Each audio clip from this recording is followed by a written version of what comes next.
You're watching a special edition of Channel 8 Eyewitness News, live at 11. Attack on America. After 3 long days, McCarran Airport is finally coming back to life, but the wait isn't over for thousands of travelers here and across the country. It's not just airline passengers getting back on track. We'll tell you how your mail and packages are faring. And find out why some Las Vegas Muslims fear a terrible backlash could be ahead in the aftermath of the terrorist attacks. Good evening. Thanks for joining us. Rescue crews continue their frantic efforts tonight to try to find survivors in the rubble of the World Trade Center. So far, 94 bodies have been recovered in New York, but more than 4,700 people are missing. 8 people were arrested today at New York airports because of increased security measures. In Washington, searchers are looking for the black box from American Airlines Flight 77. That's the one that crashed into the Pentagon. They've already found the black box from United Airlines Flight 93 that crashed near Pittsburgh. President Bush plans to visit New York City tomorrow to survey the damage. Meantime, Congress has agreed on a $40 billion measure to aid recovery efforts and combat terrorism. McCarran Airport was back in business today for the first time since Tuesday morning. A limited number of flights took off, but there are plans to increase the number of departures tomorrow. Eyewitness News is live. Ann Yeager joins us from McCarran. Ann. Well, Paula, things are definitely not back to normal here at McCarran Airport. The true test will come tomorrow. That's when Southwest Airlines, which is Las Vegas's #1 carrier, will resume its flights. But the question is McCarran ready for the load? By all appearances, it looks like McCarran Airport is back on track. But look a little closer. Most of the flights are canceled as passengers make couches out of airport chairs. At first, Leo Green wouldn't even talk to us. He was so frustrated. We checked out of our room, got rid of the rental car. Now we're stranded. With no international flights coming in, Megumi and I won't be going back to Japan soon. Luckily, they have their translator with them. If it can all be ended, you know, I'll get over and work out. You'd think that'd be wonderful. Even some taxi drivers aren't too thrilled about their new digs. They were moved away from the high-traffic shuttle area to passenger pickup. It's costing us money. All in the name of security. You'll see a difference before you even walk in the door at McCarran Airport. First, there's going to be no crowds outside of ticketing. That's because there's no curbside check-in. And that isn't the only security change. There's a big police presence inside. You can't go to any of the gates without a ticket. And if there's even a question what's inside your bag, prepare to unload everything. In light of everything that happened, what little we have to go through is pretty insignificant. But if this were a Las Vegas show, consider this the dress rehearsal. Friday, most of the flights will resume, including Continental and Southwest Airlines, which is the biggest carrier out of McCarran. We all see this devastating thing that's happened, and we just kind of have to suck it up and address our task at hand, and that's our little corner of the world here in Las Vegas. Still, change is good. To keep the crowds down, the airport is urging anyone to call your airline before heading to McCarran. Plus, when have you ever seen baggage claim look like a ghost town? And since when did you pass a sports bar to see barflies watching the news? Remember Leo? He may have been angry at first, but his wife puts it all in perspective. But you have to roll with the punches. You can't get too upset about it. Just as a reminder, Southwest Airlines will resume flights tomorrow at 9 a.m. and Continental Airlines will operate on a limited schedule. But just like we've been telling you all along, make sure to call the airline before you head out here to the airport. Ann Yeager, Eyewitness News, live. Thank you, Ann. So if you are going to be flying out of McCarran, here are some things to remember. There will be no curbside or off-airport check-ins allowed. Everyone must have photo identification and documentation related to their flights. Travelers are also asked to leave friends and family at home because it'll be crowded enough with just the passengers. You can also keep tabs on your flight by checking McCarran's website. You can find a link to it on our site, which is KLASTV.com. Pilots and flight attendants are anxious to get back into the air. They've been grounded since the events on Tuesday, many at home in front of their televisions. American Airlines pilot Steve Green says despite increased security and longer waits, he's ready to fly again. Well, I certainly want to get back to flying again. I think the sooner this nation gets on with its normal activities, the better we'll all be. You know, there's a time to grieve, and we all do grieve. There's also a time to get on. This afternoon, a group of flight attendants with United Airlines gathered at Sunset Park They joined to share stories and show support for the lives lost in the terrorist attack. United Airlines says 238 of its flight attendants live in Las Vegas. Some say they won't return to work, but the majority we spoke with said they're ready to go back. Last 48 hours have been a nightmare for stranded travelers trying to return home. Tonight, though, efforts are continuing to ensure that the mail makes it through as well. Eyewitness News is live with Carol Wilkinson. She joins us from the Greyhound bus station. Carol. Well, Paula and Gary, in addition to the increasing numbers of people who are trying to get from point A to point B, the folks at Greyhound Package Express also tell us that they've been swamped with customers who want their mail to get through. Thousands of travelers were left stranded when the nation's airlines were grounded. But there was an increased determination on the part of the nation's delivery services that the mail would make it through. We have seen a significant increase in our GPX services as well, especially since UPS and FedEx, some of their shipping has been grounded that's normally carried by airlines. Throughout the country, U.S. Postal Service workers are taking what the service calls extraordinary measures to keep the country's mail system going. At Federal Express, the company says it launched nearly 60 aircraft carrying mail and packages once the FAA lifted its suspension of air travel.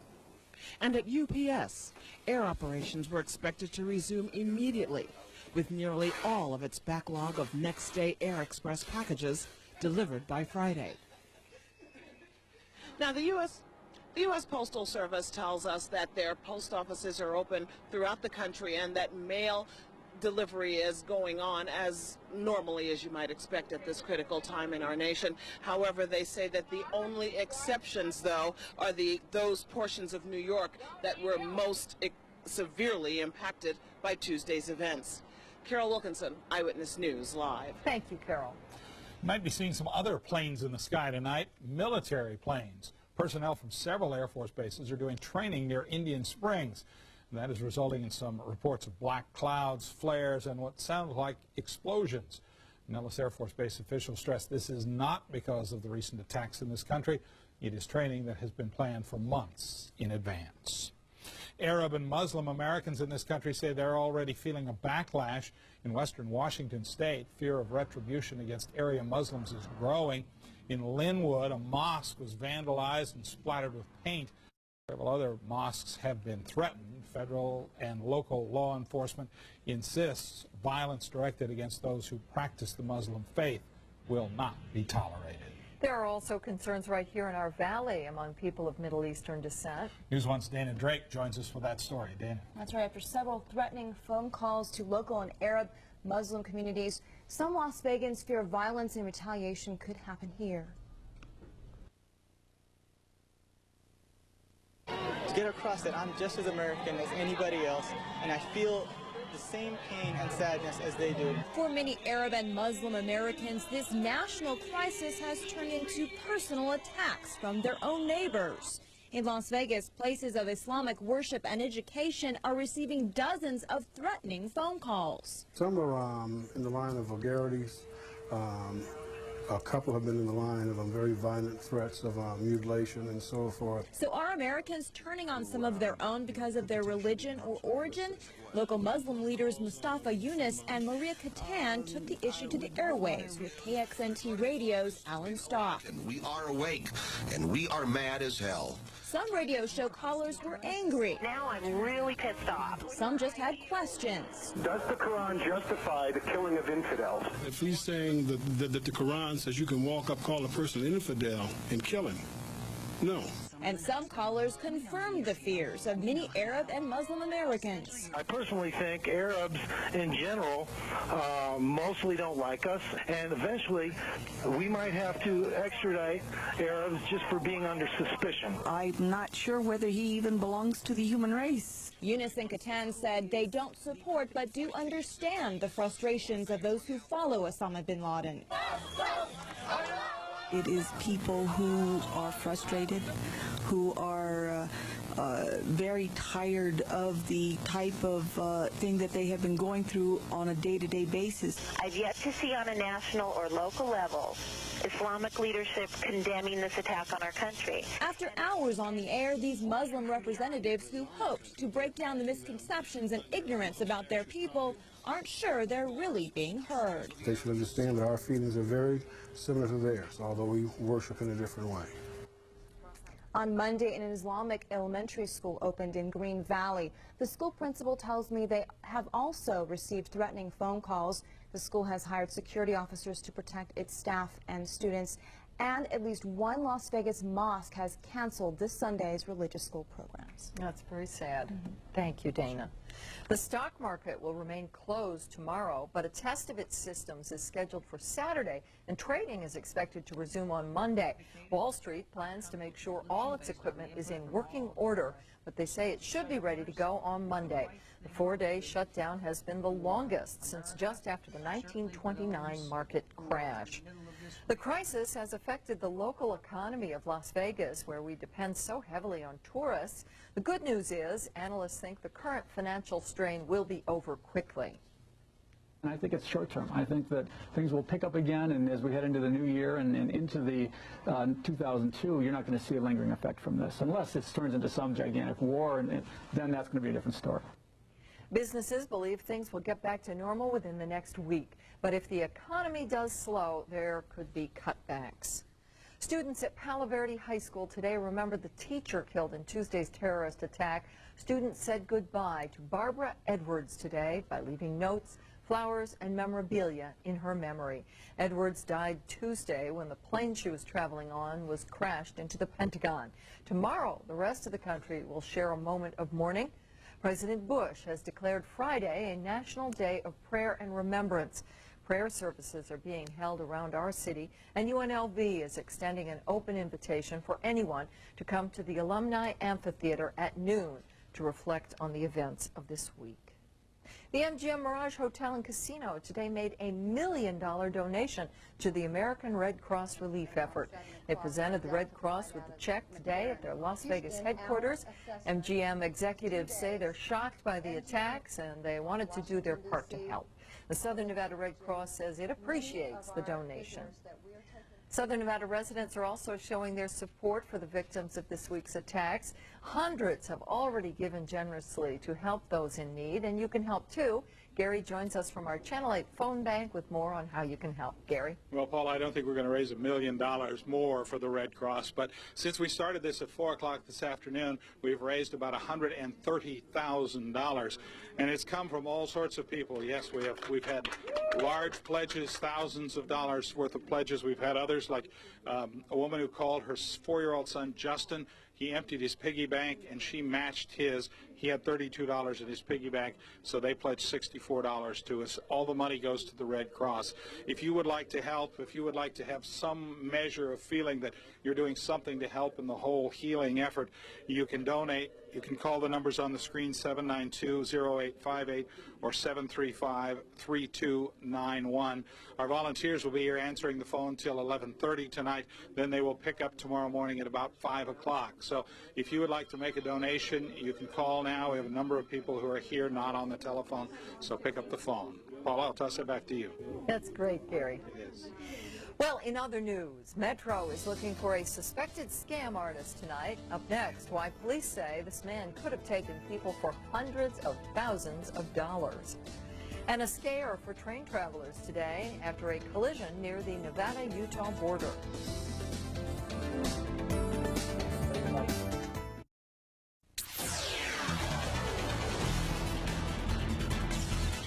Other news tonight, Metro intelligence detectives are on the lookout for a suspected con man who may have taken local investors for hundreds of thousands of dollars.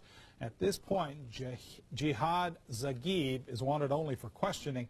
Police say the man is a high roller at Las Vegas casinos. They suspect he has financed his gambling by convincing local business owners to invest huge sums of money under the pretense that he will soon take possession of a multi-million-dollar airplane that is supposedly stuck in the Cayman Islands.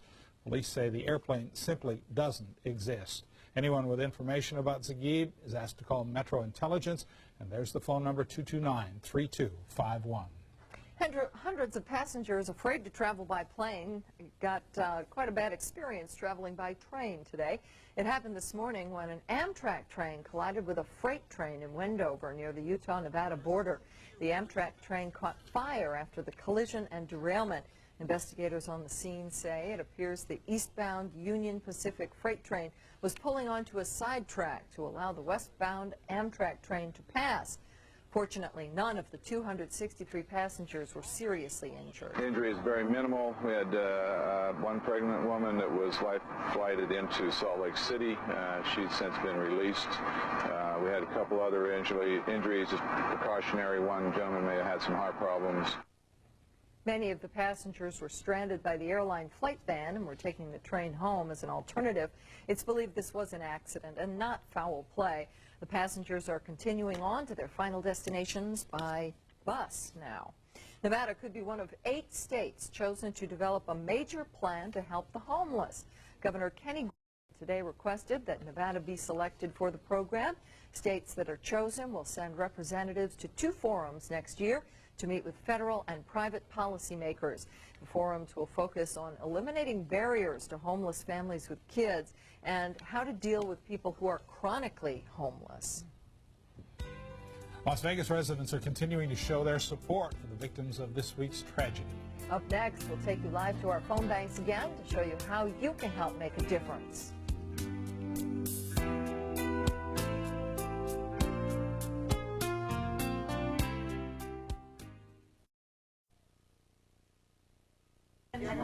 Good.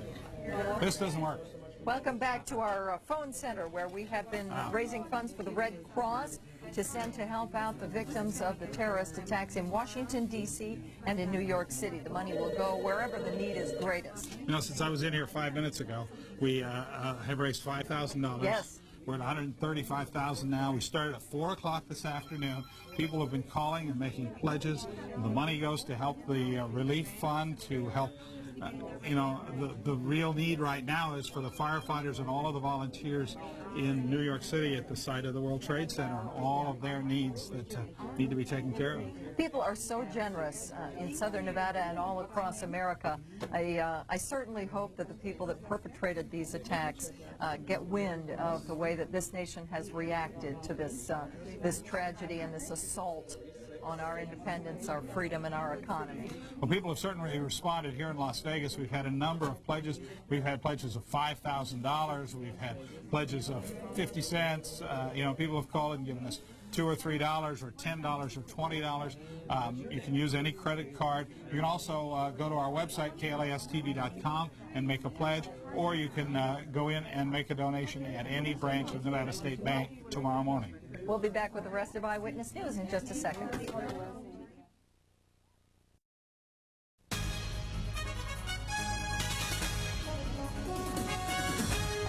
Now, some clouds moved in tonight.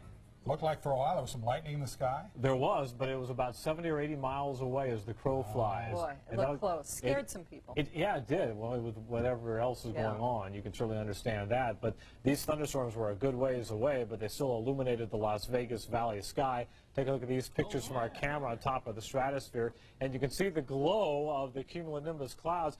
Pretty impressive as far as they were. There is a tremendous amount of moisture on the valley's doorstep, and it is poised to come through. And when that happens, if it happens, but it's looking good, we have a pretty good chance for showers and thunderstorms beginning as early as tomorrow, but more likely on Saturday. In the meantime, we'll start in Laughlin, where they had 1/1400ths of an inch of rain this evening from those storms. It's 84 degrees and 55% relative humidity. In contrast, back in town, well, actually not. This has been a surge. This was at about 15% not that long ago, so you can see the moisture streaming northward. 83 degrees, this is the south end of the valley near eastern of the San Rose Parkway. But go north near Jones and Smoke Ranch, and it is only 16%. Temperature 77 degrees, so the humidity and the moisture now making it into the southern part of the valley. Near Jones and Tropicana, 78 degrees and 17%. 84 near Eastern and Charleston, 87 near Cary and Hollywood, down to 76 in Summerlin. Outside the valley, 60 on the mountain, 72 in Searchlight, and Indian Springs coming in at 73. Highs today, 73 on the mountain, 104 at the lake. Here in town, as warm as 105 on the Strip, 104 in the northeast part of town. A good chunk of the valley only making it to the mid to upper 90s. At McCarran today, the top temperature was 99, 3 degrees above normal. Morning low was 76. Here's a front that is moving into the northeast. It is raining in New York City, and so that's a steady rain now, but heavier showers are just to the west. We have a tropical storm, Gabrielle, which could become a hurricane before it bangs into the west coast of Florida. Here are the thunderstorms in extreme southern Nevada, move through Laughlin and just south of Searchlight. Lots of lightning associated with them, but the Las Vegas Valley is right there. So if you saw the lightning, you can get an idea of just how far away we actually were from those storms. Limited amount of moisture now working its way northward, but more moisture will be streaming up. This, of course, is the remnants of what was Hurricane Evo. Most of that moisture is going to stream into the southwest, southeastern California, southwestern Arizona, and southern Nevada, increasing not only our humidity, but our chances for storms. Tonight, clear, 70 for the low temperature. I should say clear in town. The clouds are way down around the periphery. Tomorrow, clouds on the increase, a chance for thunderstorms late in the day. Look for a high of 98, but that will be turning to a humid 98. Best chance for thunderstorms will be Saturday, and judging by all the data we have, there is the potential for heavy rain on Saturday in some of these pockets of thunderstorms. So we'll be watching this very closely. It may linger into Sunday as well, so we'll know more as this system gets a little closer tomorrow. You'll want to stay tuned for that. Okay, thanks, Kevin. Sure. Well, the rain will give people something to watch besides football. Much better chance of rain on Saturday than any sports activity. In fact, that's the case for the whole weekend. Professional football is taking the weekend off. The announcement came this morning, and it triggered wide-scale cancellations and postponements throughout sports. From the team's perspective, there's no question in my mind that it was the right thing to do. It was the right thing to do for our football players as well as our coaches. I think it's the right move, and hopefully you know, there will be a better feeling once, you know, we come back next week, and I know we will be. I mean, it'll definitely be a lot better than, you know, what it was this week, and we'll be ready to go. One alternative would be to play this weekend's games wild card weekend and eliminate the wild card games for this year. That would enable everybody to play 16 games, but we would lose the wild card weekend. That's one option, but that hasn't been decided yet. Certainly some decisions to be made there. College football quickly followed the NFL in canceling the entire schedule. Everything else is off as well, including Major League Baseball. The Braves worked out today, but they won't be back in action until the games resume on Monday. It was widely thought that baseball would be back to work tomorrow. The more I thought about it, I couldn't rationalize starting any earlier than Monday, and Monday finally, I think you or somebody asked me today, when will I know? My instincts finally said to me, Monday is the day. It may seem like forever since the NCAA did UNLV a favor. We'll mark this day down because they have. The NCAA has awarded full eligibility to UNLV freshman and prize recruit Ernest Turner. Turner had missed the required test score, but he's diagnosed with a disability, and the NCAA granted him a waiver. She told me that it was that bad news, and then he was like, that you're going to be able to play, and I was like, oh yeah, that's real bad news, but I was really happy. He's at least going to have an opportunity, and his career's not going to be put on hold, and I think that's the main thing. You never know what happens if a guy sits a year, and so that's, from that perspective, why it's good. He'll be able to practice with the idea of, hey, if I do well, I'm going to play, and so now when he makes a shot, we'll be a little bit happier about it. Turner will add more excitement to the guard line, where he'll join incoming point guard Marcus Banks. The new-look Rebels and Charlie Spoonhour will make their debut November 17th against Wisconsin. And that is a very big deal to have Turner on the UNLV roster. Good. Yeah. Thanks, Dave. You're welcome. I want to take one last look in our phone bank, show you what's going on in there. We're raising money to support the victims. We and our community pride partners. A couple of phone numbers, you saw them there, 735-3291 and 792-0858. They'll be there for a couple more minutes, then they'll be back at 5 o'clock tomorrow morning. We started at 4 this afternoon in Las Vegas. You have just poured your heart out and opened your wallets. We have so far raised $140,000. That's great. Isn't that nice? We're going to return it to CBS coverage, but first we wanted to show you a remarkable event that happened. This week has shown us who some of our enemies are, but it has also shown us who America's friends are, and certainly Great Britain numbers among those. Today, the changing of the guard played the Star-Spangled Banner for the first time in history. We leave you with that. We will see you tomorrow.